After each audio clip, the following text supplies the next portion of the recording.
Newark is the fifth largest college town on the East Coast, with over 50,000 students seeking post-secondary degrees from associates to PhD, MD, and JD. Newark's role in higher education is as old as the state's oldest institutions. Concerned about the lack of young men able to pursue religious studies at the distant campuses of Yale and Harvard, local ministers led by Reverend Aaron Burr opted to form their own university, and thus the College of New Jersey was established in Elizabethtown in 1747. A year later, Reverend Burr brought the college to Newark. Over time, concerns that the secular pleasures of city life were a distraction to the young men enrolled, the college sought more remote surroundings, and in 1756 accepted a bid to relocate to Princeton, New Jersey. The college only changed its name to Princeton University in 1896 on the 150th anniversary of its founding. If you look west up the street now called Prudential Place, you'll see the birthplace of another university. In 1881, a group of local industrialists, led by Edison competitor Edward Weston, recognized the need for a new workforce trained in science and technology. Weston was also engaged in the early days of electric light and power, using the dynamo he had invented to improve his electroplating business and the light bulbs he developed to light up Military Park and later the Brooklyn Bridge, the same time Edison was launching his Pearl Street power plant in Manhattan. He ultimately shifted his focus to instrumentation for the power industry and grew a business that lasted until acquisition by Daystrom in 1954. These leaders successfully petitioned the New Jersey legislature to form a new public school in the model that we would now call a polytechnic university. And so, in space rented on what was then 21 West Park Street, the Newark Technical School graduated its first class in 1885. It would quickly outgrow the location and built a new three-story laboratory building named Weston Hall in honor of the founder on the corner of today's MLK and Warren Street. That school would be renamed three times, first the Newark Technical College, then the Newark College of Engineering, and finally, in 1975, with the addition of the New Jersey School of Architecture, it became the New Jersey Institute of Technology. In 1908, the New Jersey Law School opened its doors and formed alliances with the Dana College, the Newark Institute of Arts and Sciences, the Seth Boyden School of Business, and the Mercer Beasley School of Law. In 1936, they merged to form the University of Newark. Rutgers University, a contemporary of Princeton dating to its founding in 1766, was designated as a state university in 1946, and at that time annexed the University of Newark as a campus of the flagship institution. Seton Hall's campus has been in neighboring South Orange since 1860. It established its law school in 1951, moving from Jersey City to Newark in its first year. In July 1988, the school began construction of the $37 million facility on Raymond Boulevard that we pointed out earlier and where it remains today. Just up the hill from NJIT and Rutgers, Seton Hall launched its College of Medicine and Dentistry in 1954. In 1965, the college was acquired by the state of New Jersey and renamed the New Jersey College of Medicine and Dentistry. And after consolidation with the Rutgers Medical School in New Brunswick in 1970, the college was renamed in 1981 to the University of Medicine and Dentistry of New Jersey. Finally, in 2012, UMDNJ was merged into Rutgers as the Rutgers School of Biomedical and Health Sciences. This next leg is a bit complicated, so we'll break it into steps. First, we're going across Broad Street, then walk uptown past the Griffith Building, and then cross back across Broad Street into the park, right in front of the Trinity Church. We'll give you more directions to get you through the park once you arrive there. This is a good time to talk about Newark as a mecca for shoppers. We pointed out Bamberger's when we were at the Four Corners.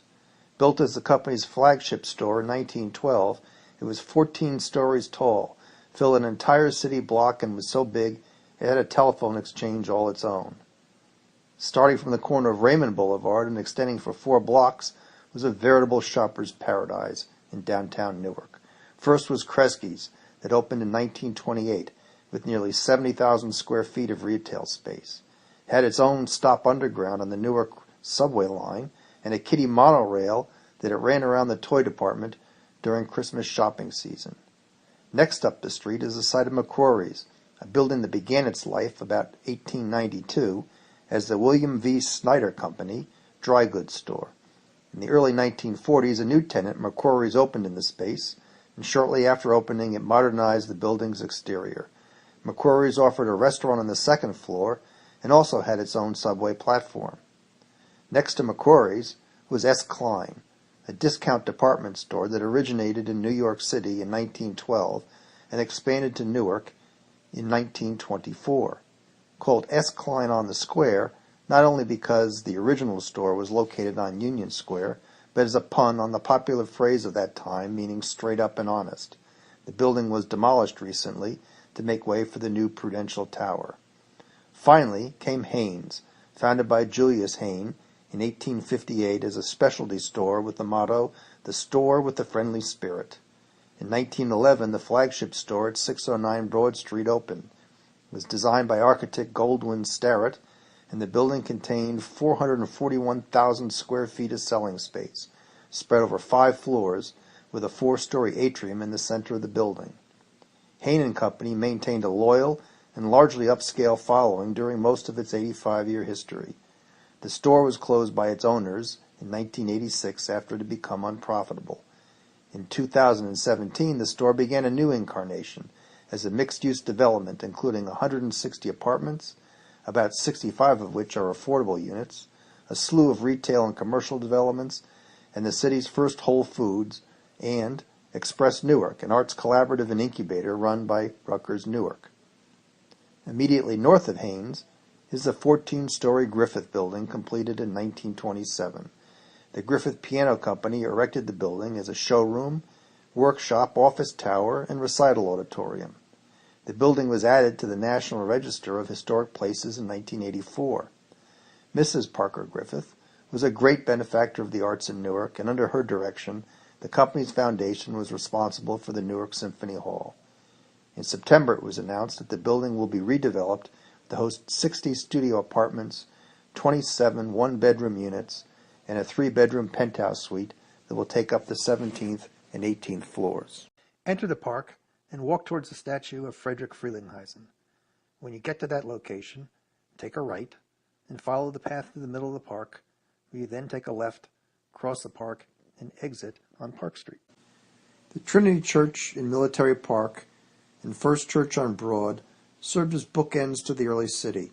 In 1743, Trinity's first home was built on the site of the present building.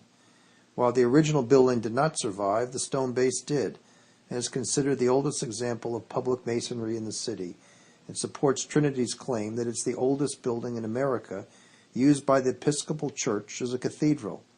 It was damaged during the Revolutionary War, and the present building was planned and completed in 1810.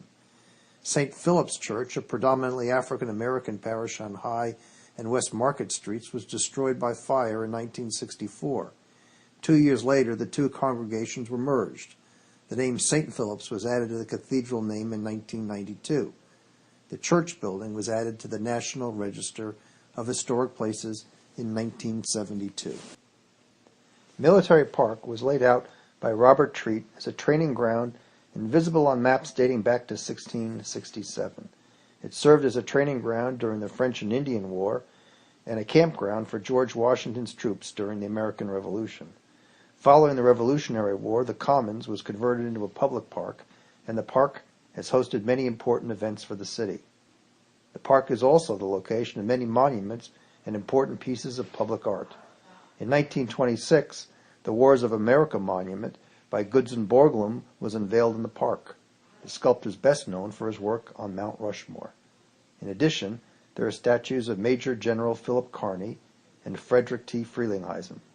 In 1899, a cannon captured from Morro Castle during the Spanish-American War was installed in the park, and in 1906, 2 howitzers that had been used in the Civil War were installed in the park. The John F. Kennedy Memorial Fund of Essex County sponsored the erection of a bust of Kennedy by Jacques Lipschitz in the park in 1964.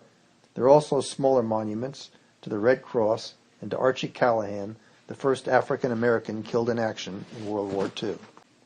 The Essex Club began in 1876 at 44 Park Place, just up the street where the Robert Treat Hotel stands now. In 1927, the club members bought this Georgian-style townhouse, and the club served as a gathering place for business and civic leaders until it closed its doors in 1999.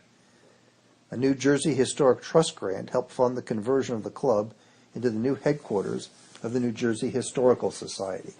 A library, a museum, classrooms, and new offices were created as part of the funded work. The Robert Treat Hotel was completed in 1916, just in time for the arrival and stay of President Woodrow Wilson and his wife Edith, who came to New Jersey to represent the national administration for the Newark Board of Trade annual dinner as part of the 250th anniversary of the city of Newark. Presidents Franklin D. Roosevelt, John F. Kennedy, and Jimmy Carter all stayed at the Treat. It hosted grand dinners and events that honored guests like Albert Einstein and Martin Luther King, Jr. In 1980, the Robert Treat Hotel became the first hotel in Newark listed on both the state and national registers of historic places. The hotel was purchased in 1987 by the Berger Organization, and extensive restoration and modernization made it a choice destination in Newark. One Theater Square is the first new luxury high-rise to be built in Newark from the ground up in decades. The 22-story glass and brick skyscraper was topped off in 2017, and new residents began moving in this summer. The new building has a ground floor featuring 12,000 square feet of commercial space intended for restaurants and shops, and a fitness center and many other amenities for the residents. In 1986, under Governor Tom Kean, the state decided to build a world-class performing arts center and chose Newark over other cities because of the density of the surrounding areas, proximity to New York City, highway and rail access to the site, and a location inside a city in need of revitalization. The Planning Commission decided that the new center would be directly integrated into the city, encouraged walking, and provided a plaza for the city. Construction on the New Jersey Performing Arts Center began in 1995 and was completed in 1997, receiving rave reviews. The New Yorker has said that it houses one of the best modern concert halls on the eastern seaboard, handsome in appearance, warm in sound. NJPAC has 4 venues: the Prudential Hall, a 2,800-seat hall arranged in 4 horseshoe-shaped tiers with boxes and orchestra seating. It's typically used for opera, ballet, symphony orchestra, and Broadway series performances. Victoria Theater is a 514-seat theater equipped with orchestra level and single balcony seating. It's typically used for theatrical production, chamber recital, contemporary dance, jazz, popular music concerts, and experimental theater performances. The Chase Room, with 350 seats, is home to the center's cabaret performance series, biannual hip-hop festival, and spoken word series. And the Horizon Theater is an 88-seat black box theater. Newark has given greatly to the world of arts and entertainment, perhaps a derivative of Thomas Edison's inventions, the phonograph and the movie camera. The city has produced a list of famous entertainers, actors, musicians, and writers, too long to cite each individually. They cover every genre and every time period. Newark is known as one of the greatest jazz cities in the world. The area of the city, now known as the Lincoln Park Coast Cultural District, was once a vibrant neighborhood of happening jazz clubs known as the Coast. And around the city there were once nearly 150 clubs. The atmosphere bred greats like Sarah Vaughan, Wayne Shorter, James Moody, and Christian McBride. Today, Newark remains deeply rooted in jazz music through popular venues and events across the city. WBGO, whose studios you passed on Park Street as you exited Military Park, is a public radio station operating since 1979 and is the only New York area station devoted to jazz programming.